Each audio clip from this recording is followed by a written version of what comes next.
Assalamualaikum warahmatullahi wabarakatuh. Di video kali ini kita akan berkenalan dengan yang namanya Computerized Adaptive Testing atau sering disingkat dengan CAT.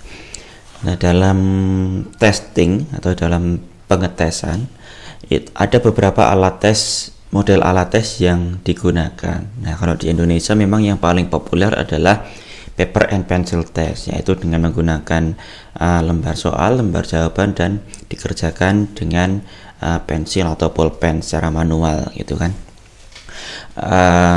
Yang lebih baru mungkin sudah menggunakan LJK ya, jadi scoringnya sudah tidak manual tapi sudah berdasarkan komputer.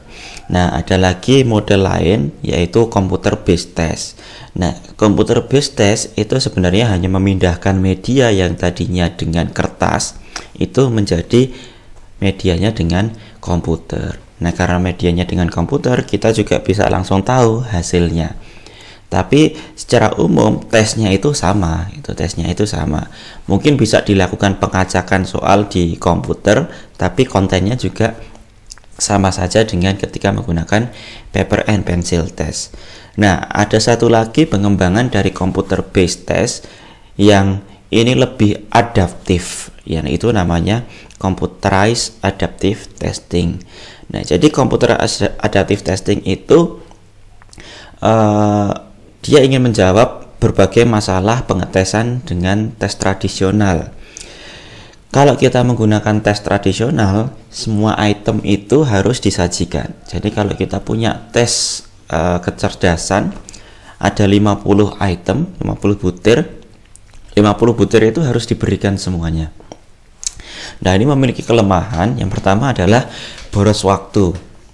Yang kedua, motivasi responden atau testi bisa menurun. Karena terlalu banyak soal, terlalu banyak butir. Padahal butir tersebut kurang bermanfaat untuk mengukur kemampuan testi tersebut. Karena mungkin testinya kemampuannya tinggi, tapi butirnya terlalu mudah bagi testi, jadi mereka tidak termotivasi untuk mengerjakan butir-butir yang tidak sesuai dengan level kemampuannya. Gitu. Kemudian masalah lainnya, hasil pengukuran ini kurang presisi, terutama pada orang-orang yang memiliki kemampuan ekstrim. Nah, terkadang ketika kita menggunakan tes tradisional, butir-butir yang disajikan itu tidak sesuai dengan level kemampuan testi. Misalkan testi memiliki kemampuan yang ekstrim tinggi, sedangkan butir-butir yang mampu mengukur kemampuan itu tidak banyak. Nah, sehingga muncullah ceiling effect, gitu ya.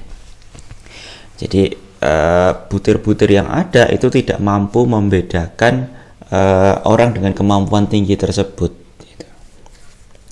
Nah, yang ketiga, keamanannya kurang terjamin. Jadi kalau kita punya tes intelijensi dengan kertas atau dengan komputer, gitu ya, nah orang akan lebih mudah untuk membocorkan soal tersebut. Yaitu misalkan dengan kertas, dengan difoto atau lain sebagainya, atau dicatat secara manual. Begitu juga dengan komputer. Karena apa? Karena butir yang disajikan ya itu saja gitu. Tidak punya alternatif butir lainnya. Dan setiap orang akan mendapatkan butir yang sama untuk mengerjakan tes tersebut. Nah, gitu.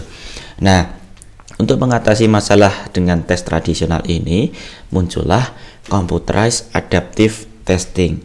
Nah, seperti yang saya bilang tadi, computer adaptive testing ini perpaduan computer based test dengan memanfaatkan perkembangan item response theory, salah satu teori dalam psikometri yang lebih modern, yang memungkinkan kita untuk melihat kemampuan individu responden dan tingkat kesulitan butir itu secara paralel atau dalam skala yang sama. Jadi CAT atau Computer Adaptive Testing itu adalah administrasi tes dengan komputer yang sifatnya dinamis atau adaptif. Maksudnya dinamis atau adaptif itu bagaimana? Jadi butir yang disajikan itu akan menyesuaikan dengan level kemampuan peserta tes saat tes disajikan. Jadi satu orang dengan orang yang lain yang dites itu mungkin akan mendapatkan butir yang berbeda dengan jumlah butir yang disajikan juga berbeda. Nah, sampai kita dapat tingkat presisi yang diinginkan. Jadi kalau skemanya kurang lebih seperti ini ya. Kita disajikan suatu soal, kalau betul kita akan mendapatkan soal yang lain yang sesuai dengan tingkat kemampuannya. Itu. Ada seperti ini, misalkan saya disajikan soal dengan tingkat kesulitan 30. Kalau saya menjawab betul, saya akan disajikan soal berikutnya yang lebih sulit. Kalau masih betul, saya disajikan lagi yang sulit lagi. Kemudian kalau salah, saya akan disajikan ke yang lebih mudah. Sampai akhirnya kita mendapatkan level presisi yang kita inginkan. Itu. Nah, kelebihan dari CAT ini, yang pertama, tesnya lebih pendek. Biasanya dua kali lebih pendek daripada tes pada umumnya. Jadi kalau tadi tes kecerdasan 50 butir, mungkin dengan 25 butir kita sudah bisa mengetahui level kecerdasan seseorang. Gitu. Karena itu tadi butir yang disajikan itu tidak membuang-buang waktu gitu, karena yang disajikan hanya yang sesuai dengan kemampuan dari peserta tes. Yang kedua, meningkatkan motivasi peserta. Kenapa seperti ini? Karena peserta itu hanya mengerjakan butir-butir yang levelnya setara dengan kemampuan mereka. Gitu. Jadi kalau misalkan kalau tes tradisional, kalau orang kemampuannya rendah dipaksa mengerjakan butir yang kemampuannya sulit, mereka sudah akan down duluan, akan minder duluan, sehingga tidak termotivasi lagi untuk mengerjakan soal-soal berikutnya. Begitu juga kalau orang dengan kemampuan tinggi mengerjakan soal yang terlalu mudah, mereka juga akan menggampangkan, sehingga tidak merasa ada tantangannya. Gitu. Tapi dengan CAT, mereka hanya disajikan butir yang sesuai dengan level kemampuan mereka. Gitu. Yang ketiga, lebih aman. Kenapa lebih aman? Karena satu orang dengan orang yang lain itu akan mendapatkan butir yang berbeda. Gitu, sesuai dengan kemampuan mereka. Jadi kalaupun satu soal bocor, belum tentu soal bocor tersebut bisa dikerjakan oleh orang lain gitu. Karena bisa jadi yang bocor tersebut tidak disajikan kepada mereka. Gitu. Kemudian yang keempat, lebih presisi, lebih akurat dalam mengukur kemampuan individu. Yang kelima, ini sama seperti tes komputer based test lainnya, hasilnya bisa langsung diketahui. Nah, kekurangan CAT yang pertama kurang familiar. Makanya beberapa orang kalau dites dengan CAT itu bertanya-tanya, kok bisa saya hanya mengerjakan 5 soal sedangkan dia mengerjakan 10 soal, kok bisa skor saya segini sementara dia segini, padahal saya betulnya 80% dari soal yang disajikan, dia hanya menjawab 70% gitu. Nah, karena tidak semua orang familiar dengan apa yang terjadi di dalam perhitungan skornya itu.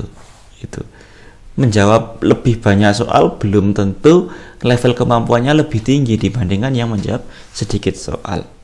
Nah, itu yang kadang tidak dipahami oleh orang awam gitu. Kemudian untuk membuat CAT ini butuh sumber daya yang besar. Kita butuh software yang itu tidak murah. Kita butuh keahlian orang yang paham tentang psikometri, dan itu masih langka di Indonesia. Kita butuh usaha yang besar. Kenapa? Karena untuk membuat CAT kita butuh yang namanya item bank. Item bank itu adalah kumpulan-kumpulan butir yang sudah berisi tentang informasi-informasi parameter butirnya. Nah, karena sudah berisi tentang informasi parameter butir, makanya butir tersebut sudah harus diuji cobakan terlebih dahulu atau diteskan kepada sejumlah orang terlebih dahulu, dan itu tidak sedikit. Untuk uji coba paling tidak kita butuh 1000 orang, dan item bank itu harus memuat item dari level yang paling rendah sampai yang paling tinggi, yang paling mudah sampai yang paling sulit. Sehingga kita juga butuh item yang jumlahnya tidak sedikit. Itu. Nah, itu membutuhkan usaha yang besar. Nah, CAT juga tidak cocok untuk beberapa situasi. Misalkan subjeknya terlalu sedikit. Tadi ya, kita butuh data dari orang yang banyak. Itemnya subjektif atau item tidak bisa diskor secara real time. Jadi kalau cat itu memang prosesnya orang menjawab, komputer mengestimasi apakah jawabannya benar atau salah. Kalau betul dikasih soal berikutnya itu yang lebih mudah. Kalau betul dikasih soal yang lebih sulit, kalau salah dikasih soal yang lebih mudah. Nah, kalau butir itu tidak bisa langsung diskor saat itu juga, nah, cat tidak bisa bekerja di situ. Misalkan ketika kita tes isai gitu ya. Tes isai itu biasanya proses scoringnya agak rumit kalau dikerjakan dengan komputer. Meskipun beberapa sudah bisa gitu, tapi masih terlalu sulit gitu. Biasanya harus di skor secara manual. Nah, itu membutuhkan waktu, jadi tidak bisa dikerjakan secara real time dengan cat. Nah, komponen-komponen yang ada dalam cat itu diantaranya ini item bank yang sudah dikalibrasi. Artinya tiap butir itu sudah memiliki parameter. Butir 1 tingkat kesulitannya berapa, butir 2 tingkat kesulitannya berapa gitu ya. Kita sudah harus memiliki informasi itu. Nah, oleh karena itu sebelum masuk ke item bank, item itu sudah harus diteskan kepada ribuan orang tadi. Kemudian starting rule, aturan untuk item pertama seperti apa. Ada macam-macam. Yang paling umum ya dikasih item pertama itu yang tingkat kesulitannya sedang gitu. Tapi juga tergantung dari kondisi pengetesan gitu. Kemudian item selection rule. Nah, ada berbagai macam cara seleksi item. Kemudian scoring rule, cara scoringnya seperti apa? Apakah ini item dikotomi atau politomi gitu ya. Kalau dikotomi ya jawabannya cuma benar atau salah. Kalau politomi skornya sedikit berbeda. Nah, kemudian ada stopping rule, aturan berhentinya seperti apa? Apakah kita mau mengejar level presisinya itu tadi, atau kita sudah menetapkan jumlah item maksimalnya berapa? Secara umum stopping rule ini ada fix dan variabel. Fix itu artinya banyak itemnya sudah kita tetapkan. Variabel itu masih bervariasi tergantung dari level presisi yang kita inginkan. Gitu. Nah, ini komponen-komponen utama dalam cat. Nah, ini contohnya ya. Nah, ini misalkan pertama disajikan butir yang sedang. Nah, dia ini yang garis ini adalah errornya. Nah, kemudian kita baca benar, dikasih soal yang lebih sulit. Errornya semakin mengecil, kemudian dia jawab salah, dikasih yang lebih mudah, errornya semakin mengecil. Nah, sampai kita dapatkan level error yang kita inginkan. Nah, kalau kita menginginkan level error segini, ya sudah, berarti sampai soal ini selesai gitu. Semakin banyak soal yang disajikan, tentu level errornya akan semakin kecil lagi. Nah, ada beberapa software yang bisa digunakan dalam proses pengembangan cat. Nah, proses pengembangan cat sendiri biasanya dimulai dari kalibrasi butir gitu ya. Kita mau menetapkan parameter-parameter butir. Nah, software yang bisa digunakan untuk mengkalibrasi ini ada macam-macam. Yang berbayar ya, ini sebagian besar berbayar ya.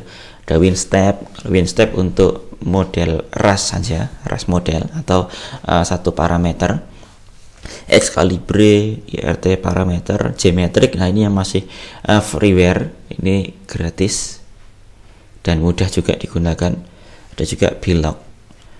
Nah, kemudian setelah kita membuat kalibrasi item bank yang sudah terkalibrasi, kita biasanya melakukan studi simulasi untuk menguji validitas. Nah, ada beberapa software yang bisa digunakan untuk simulasi. Salah satunya ini CatSim, ini yang berbayar. SimulCat ini gratis dan mudah juga digunakan.